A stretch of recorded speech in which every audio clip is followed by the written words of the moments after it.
നല്ല നാടൻ മധുരക്കിഴങ്ങ് പുഴുങ്ങിയതും പിന്നെ നല്ല ചൂടുള്ള കട്ടൻ ചായയും എന്നാൽ പിന്നെ അതാവാന്ന് വിചാരിച്ചു. അപ്പോൾ നല്ല പൊടിയുള്ള നല്ല നാടൻ മധുരക്കിഴങ്ങ് നന്നായി കഴുകി ഇതുപോലെ കഷ്ണങ്ങളാക്കി എടുത്തിട്ടുണ്ട്. അപ്പോൾ ഇനി ഇതിലേക്ക് കുറച്ച് ഉപ്പിട്ട് കൊടുക്കുക അല്ലേ. അപ്പോൾ 1 ടീസ്പൂൺ ഉപ്പിട്ട് കൊടുത്തിട്ടുണ്ട്.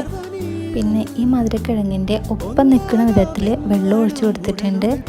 അപ്പോൾ ഇനി ഇതൊന്ന് വേവിച്ചെടുക്കാം. അപ്പോൾ കുക്കർ അടച്ച് വെച്ച് സ്റ്റൗ ഓൺ ആക്കിയിട്ടുണ്ട് കേട്ടോ. 2 വിസിൽ വന്നപ്പോഴേക്കിനും മധുരക്കിഴങ്ങ് റെഡി ആയിട്ടുണ്ട് കേട്ടോ. അപ്പോൾ അതിൻ്റെ വെള്ളമൊക്കെ ഊറ്റി കളഞ്ഞിട്ടുണ്ട്. അപ്പോൾ നല്ല ചൂടുള്ള മധുരക്കിഴങ്ങ് ഇതാ വാഴയുടെ ഇലയിലിട്ടിട്ടുണ്ട്. ഇലയിൽ കഴിക്കുന്നത് ഒരു വേറൊരു ടേസ്റ്റ് തന്നെയാണ് അല്ലേ. ഇനി ഇതാ കുറച്ച് കടുപ്പുള്ള നല്ല ചൂടുള്ള കട്ടൻ ചായയും പച്ചമുളകും ചെറിയ ഉള്ളിയും ഉപ്പും കൂട്ടി അരച്ച ചമ്മന്തിയിൽ കുറച്ച് പച്ച വെളിച്ചെണ്ണ ഒഴിച്ചിട്ടുണ്ട്. ചമ്മന്തി ഇവിടെ റെഡി ആയിട്ടുണ്ട്. ചമ്മന്തി ഇല്ലെങ്കിലും കഴിക്കാൻ നല്ല ടേസ്റ്റാണ്. എന്നാലും ഇതുകൂടെ ഉണ്ടെങ്കിൽ അടിപൊളി. അപ്പോൾ ശരി.